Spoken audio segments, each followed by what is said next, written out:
Hi friends! ఈరోజు మీ అందరి కోసం మంచి హెల్తీ అలాగే టేస్టీ అయిన గవ్వల రెసిపీతో అయితే వచ్చేసానండి. హెల్తీ అని ఎందుకన్నాను అంటే ఈరోజు మనం నో మైదా అనమాట. గోధుమ పిండి అలాగే బొంబాయి రవ్వతో తయారు చేసిన గవ్వలనైతే చూడండి, చాలా ఈజీగా ప్రిపేర్ చేసుకోవచ్చు. ఒక కప్పు బొంబాయి రవ్వ అలాగే ఒక కప్ గోధుమ పిండి అలాగే పావు టేబుల్ స్పూన్ వంట సోడా అలాగే పావు టేబుల్ స్పూన్ సాల్ట్ అనేది యాడ్ చేసుకోండి. ఇవన్నీ కూడా బాగా మిక్స్ అయితే చేసుకోవాలి.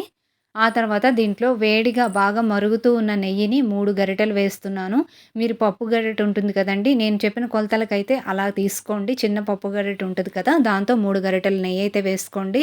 ఒకవేళ నెయ్యి వద్దనుకునే వాళ్ళు నూనె కూడా వేసుకోవచ్చు. మీరు ఏది వేసుకున్నా కొంచెం మరిగేదైతే వేసుకోవాలండి. ఎందుకంటే వేడిగా ఉంటుంది కదా! ఒకసారి స్పూన్‌తో ఇలా కలిపేసుకున్న తర్వాత మళ్ళీ చేత్తో శుభ్రంగా కలుపుకోండి. మీరు బాగా కలిపిన తర్వాత మనం చేత్తో గనక ఇలా ఉండలా పట్టుకుంటే కొంచెం గట్టిగా ఉంటుందండి. నేను వీడియోలో చూపిస్తున్నది ఫాలో అయ్యారంటే మీకు కరెక్ట్‌గా అర్థమైపోతుంది. అంతా కూడా బాగా మిక్స్ అయింది కదా! ఇప్పుడు మనం గట్టిగా చేత్తో ఇలా ముద్దలా పట్టుకున్నామంటే ఇలా టైట్‌గా ఉంటుందనమాట. అది కరెక్ట్‌గా పర్ఫెక్ట్‌గా వచ్చినట్టు. ఒకవేళ మీకు అలా రాలేదు అనుకుంటే కొంచెం నెయ్యి యాడ్ చేసుకోండి. ఆ తర్వాత కొంచెం కొంచెంగా వాటర్‌ని యాడ్ చేస్తూ డౌ అయితే తయారు చేసి పక్కన పెట్టుకోవాలి. చాలా ఈజీ అండి ఈ ప్రాసెస్ అంతా కూడాను. మనకు తక్కువ ఇంగ్రీడియెంట్సే కానీ చాలా ఈజీగా ప్రిపేర్ చేసుకోవచ్చు. టేస్ట్ కూడా చాలా చాలా బావుంటుంది. ఎందుకంటే దీంట్లో బొంబాయి రవ్వ వేస్తాం కదా! ఇది క్రిస్పీగా చాలా బావుంటుందనమాట. మీరు తప్పకుండా ఒకసారి ట్రై చేయండి. బాగా చూసారు కదా! ముద్ద క్వాంటిటీ ఇలా ఉంటుంది. అంటే మరీ టైట్‌గా ఉండకూడదు, మరీ లూజ్‌గా ఉండకూడదు. అలా ఉన్నదాన్ని మనం మూత పెట్టి పక్కన పెట్టేసుకుందాం. అందులోకి బెల్లం వేస్తున్నామండి. ఇది మనం హెల్తీ అన్నాం కాబట్టి షుగర్ యాడ్ చేయట్లేదు. బెల్లం మాట. బెల్లం కూడా సేమ్ కప్‌తోనే తీసుకోవాలి. దాంట్లో కొంచెం వాటర్ అనేది యాడ్ చేసుకొని అది కరగడానికి పక్కన పెట్టేసుకుందాం. అంతలోపుకి మన ముద్దనేది ఒక 15 మినిట్స్ అయ్యిందండి. ఇప్పుడు దీన్ని మనం గవ్వలుగా ఒత్తుకోవాలనమాట. చాలా ఈజీ అండి ఇవి గూడాను. మనకు కాపోతే గవ్వల చెక్క అనేది ఉంటే మనకి ఇంకా బాగా లుక్ అనేది బావుంటుందనమాట.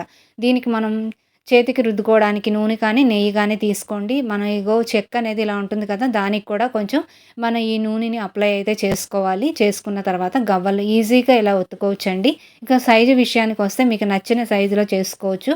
చిన్నవి కావాలంటే చిన్నవి, కొంచెం పెద్ద సైజు కావాలంటే పెద్దవి చేసుకోవచ్చు. కాకపోతే మీరు అన్నీ ఈక్వల్ సైజ్ ఉన్నట్టు చూసుకోండి. ఎందుకంటే మనం ఫ్రై అయినప్పుడు చిన్నవి, పెద్దవి ఉన్నాయనుకోండి కొన్ని మాడిపోయే అవకాశం ఉంటుంది. అన్నీ ఈక్వల్ సైజులో ఉన్నాయంటే చక్కగా ఫ్రై అయినప్పుడు ఈక్వల్‌గా ఫ్రై అవుతాయన్నమాట. ఇక మన ఛానల్ ఎవరన్నా మొదటిసారి చూసినట్టయితే ప్లీజ్ అయితే ఒకసారి మిగతా వీడియోస్‌ని కూడా చూడండి. ఇవన్నీ కూడాను ఇలా సింపుల్ రెసిపీసే ఉంటాయి. మీలో ఎవరికైనా నచ్చినట్టయితేనే మీరు సబ్స్క్రైబ్ చేసుకోండి. అలాగే ఈ వీడియో గనుక నచ్చినట్టయితే ఒక లైక్ అయితే ఇవ్వండి.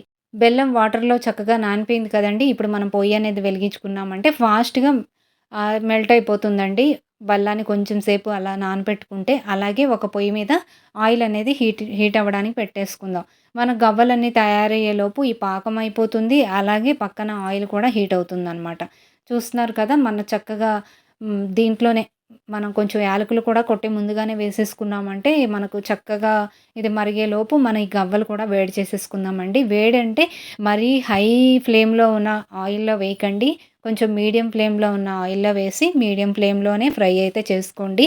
ఎందుకంటే నేను కొంచెం పెద్ద సైజ్ అయితే చేశాను కదా! అందుకని ఇవి కొంచెం స్లోగానే మీడియం సైజులో ఫ్రై అయితే చేసుకున్నామంటే ఫ్లేమ్ మీద చక్కగా మనకు అన్నీ కూడా లోపల నుంచి కుక్ అవుతాయండి. చూస్తున్నారు కదా! కొంచెం సేపు ఆగిన తర్వాత తిప్పుకోవాలనమాట. వేసిన వెంటనే గరిటెతో తిప్పకండి. కొంచెం మనకు పైకి తేలిన తర్వాత కలుపుకోండి. అలాగా మొత్తం మనకు కలర్ అనేది ఎలా రావాలి అంటే golden brown, light golden brown రావాలండి. డార్క్ అయిన వరకు ఉంచకండి. ఎందుకంటే ఏవి కూడాను తర్వాత కూడా కలర్ వస్తాయన్నమాట. అంత వేడి వేడి కోసం. అందుకని ఇలా లైట్‌గా వచ్చిన తర్వాత తీసేసుకున్నారంటే కొంచెం సేపట్లో వీటికి కలర్ అనేది వచ్చేస్తుంది. స్వీట్ ఎప్పుడైనా ఇలా డీప్ ఫ్రై చేస్తే ఈ టిప్‌ని ఫాలో అవ్వండి. ఎందుకంటే మనం ఫ్రై చేస్తున్నప్పుడే బాగా డార్క్ కలర్ అనేది తీసామంటే మాడిపోయే ఛాన్సెస్ ఎక్కువగా ఉంటాయి. ఇలా కలర్ వచ్చాక తీసేసాం కదా!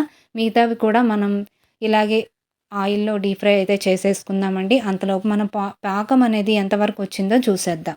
దీనికి పాకం అనేది మనకెలా తెలుస్తుంది అంటే, బాగా తీగ పాకంలాగా రావాలండి. లైట్‌గా కాకుండా కొంచెం బాగా గట్టిగా తీగ పాకం అనేది వచ్చిందంటే, అప్పుడు మనకు పాకం తయారైపోయినట్టు అర్థమనమాట. బాగా మీకు సరిగ్గా వీడియోలో కనిపిస్తుందో లేదో కానీ మనకు గట్టి తీగ పాకం అయితే రావాలండి. అలా వచ్చినప్పుడే మీరు పొయ్యి అనేది ఆపేసుకొని దీంట్లో మనం ఫ్రై చేసుకున్న ఈ గవ్వలు ఏవైతే ఉన్నాయో దాంట్లో వేసేసుకోవాలనమాట. మన పిండి ముద్ద అంతా కూడాను గవ్వలు చేసుకుంటే ఒక్కసారే సరిపోతుందండి మన పాకానికిను ఆ గవ్వలకి.